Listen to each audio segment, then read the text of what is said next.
Le grand matin Sud Radio, 7h-9h, Jean-Jacques Bourdin. Étienne Blanc, bonjour. Allô ? Allô, Étienne Blanc ? Allô ? Oui, Étienne Blanc, vous êtes sénateur LR, rapporteur de la commission d'enquête sénatoriale sur le narcotrafic. Bonjour. Bonjour, monsieur Bourdin. Bien, merci d'être avec nous. Étienne Blanc, hier, je voulais parler de cela parce que moi, j'aime bien les déclarations, mais j'aime bien aussi quand elles sont suivies des faits. Hier, le ministre de la Justice, le nouveau garde des Sceaux, Gérald Darmanin, qui connaît bien Marseille, y était souvent lorsqu'il était ministre de l'Intérieur, est revenu à Marseille et a affirmé vouloir taper au portefeuille les narcotrafiquants qui, dit-il, ont désormais assez de moyens pour corrompre les agents ou les menacer, assurant vouloir mettre les moyens contre le blanchiment d'argent. Bon, il faut taper au portefeuille, a donc déclaré le ministre. Confisquer les biens mal acquis, l'argent, les voitures, les biens immobiliers. Mais comment, Étienne Blanc, comment ? Alors, d'abord sur le principe, on ne peut qu'acquiescer à cette déclaration. Oui. Et on le dit souvent, maintenant le chiffre est connu par tous, c'est un peu plus de 6 milliards de chiffre d'affaires, le narcotrafic. Si on n'en saisissait que 20%, ça réglerait pas mal de problèmes de moyens pour les enquêteurs, pour la police. Et c'est plus d'1 milliard d'euros qui pourraient être disponibles. Alors ça, c'est le principe. Il y a une déclaration qui est faite, moi je l'enregistre, elle s'inscrit parfaitement dans le rapport sénatorial et je crois que c'est une très bonne chose. Puis après, il y a la mise en œuvre. Voilà. Et vous savez, le problème de la France, c'est un problème d'exécution. Des déclarations, on en connaît depuis longtemps. Ensuite, l'exécution, c'est un peu plus compliqué. C'est la thèse de David Lisnard qui explique qu'aujourd'hui, on a une véritable difficulté d'exécution. Alors, on va voir le ministre au pied du mur. Comment est-ce qu'il va s'y prendre ? Il faut qu'il aille puiser dans notre rapport. Il y a toute une série de propositions. Par exemple, une enquête patrimoniale systématique dans toutes les affaires de stupéfiants. C'est pas le cas aujourd'hui. La police n'a pas les moyens. Il faut associer les services fiscaux, des services spécialisés qui savent faire parce que c'est leur métier. Ensuite, faciliter la saisie, c'est-à-dire bloquer l'argent. Dès qu'il y a une enquête et dès qu'il y a une suspicion, on bloque l'argent. On peut même vendre, confisquer et ensuite, s'il y a une difficulté, on rend l'argent. Mais faciliter et accélérer les procédures de saisie et de confiscation. Et puis la troisième chose, beaucoup d'avoirs sont à l'étranger. Donc la saisie et la confiscation, elle passera par des accords internationaux. Et là, c'est beaucoup plus compliqué. J'ai cru comprendre que le ministre se rendait à Dubaï.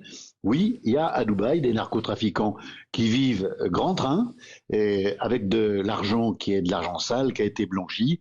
Et il faut s'attaquer à ce problème. Et il n'y a pas, hélas, qu'à Dubaï. Voilà, il n'y a pas qu'à Dubaï. On a identifié les lieux où vivent justement tous ces narcotrafiquants. On le sait, on les a identifiés, enfin, on sait où ils sont. Ils sont dans le monde entier. Ils ont fui la France parce que souvent ils ont des mandats d'arrêt, ils sont dans le monde entier et on a avec certains pays des difficultés, d'abord pour les extrader et puis ensuite pour arriver à confisquer leurs avoirs. Voilà.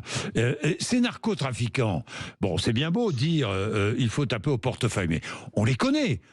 On sait qui sont aujourd'hui, parce qu'on parle beaucoup du trafic de stupéfiants en France. Est-ce qu'on sait aujourd'hui quels sont les gros narcotrafiquants ? Est-ce qu'ils sont tous identifiés ? Oh, tous, je ne sais pas, je ne pense pas, mais un grand nombre sont identifiés. Je veux dire, les services de renseignement, les services de police et de justice sont là. Donc on en connaît un grand nombre. Et c'est vrai que si on arrivait à saisir le patrimoine de ces personnes, on ferait vraiment progresser la lutte contre le narcotrafic. Il faut ajouter une chose aussi, c'est que ce trafic, il dure depuis des années.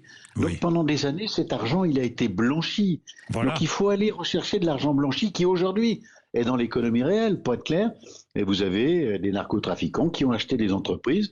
Aujourd'hui, ces entreprises, elles fonctionnent. Mais il faut remonter dans le temps pour trouver l'origine des fonds. Et ça va appeler à un travail qui est un travail de très longue haleine. Est-ce qu'à l'étranger, il y a des exemples que nous devrions suivre ? Les Italiens sont meilleurs que nous à ce sujet-là, parce que depuis plus longtemps que nous, ils ont eu le problème de la mafia. Et c'est vrai que leurs droits devraient nous inspirer. Il y a 2 sujets dans notre rapport sur lesquels on s'inspire du droit italien.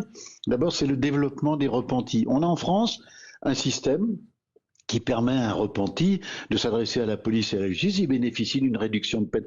Il est extrêmement compliqué, il est extrêmement lourd, et on a de la peine aujourd'hui à le développer, à le mettre en œuvre. Pourtant, le jour où vous avez un banquier dont le métier a été de blanchir de l'argent du narcotrafic, qui dit, bon écoutez, maintenant ça suffit, je vais révéler où est l'argent, comment ça s'est passé, dans quelle entreprise, qui s'en est occupé, etc.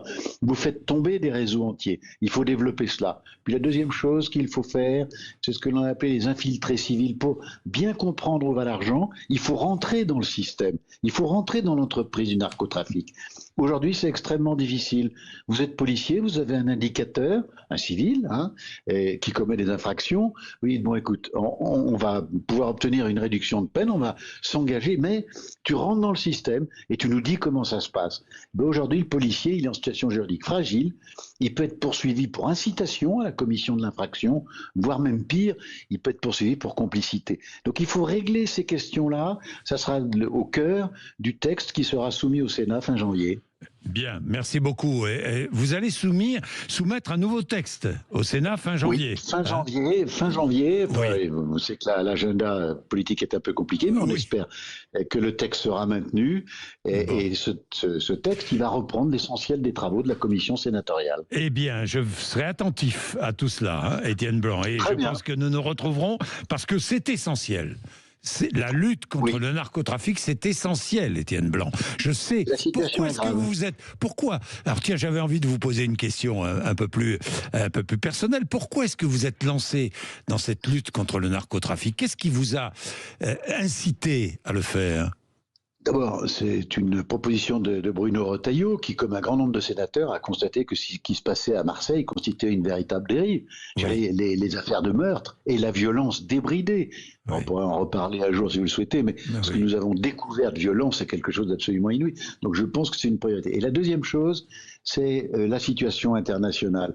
Quand vous voyez comment un certain nombre de pays, et des pays européens, voisins d'une autre, comme la Belgique et la Hollande, ont été impactés au plus haut niveau, des ministres de la Justice, la famille royale de Hollande qui a été menacée, des avocats assassinés, des journalistes assassinés, j'ai pensé, comme un certain nombre de mes collègues sénateurs, que nous étions sur un point de bascule et qu'il était temps de taper très très fort. C'est pour ça, moi, je suis heureux des déclarations de Bruno Retailleau, je suis heureux des déclarations de Gérald Darmanin. J'espère maintenant que tout ça va se mettre en œuvre. Bien, merci beaucoup, Étienne Blanc. Merci d'avoir été avec nous. Il est 7h46.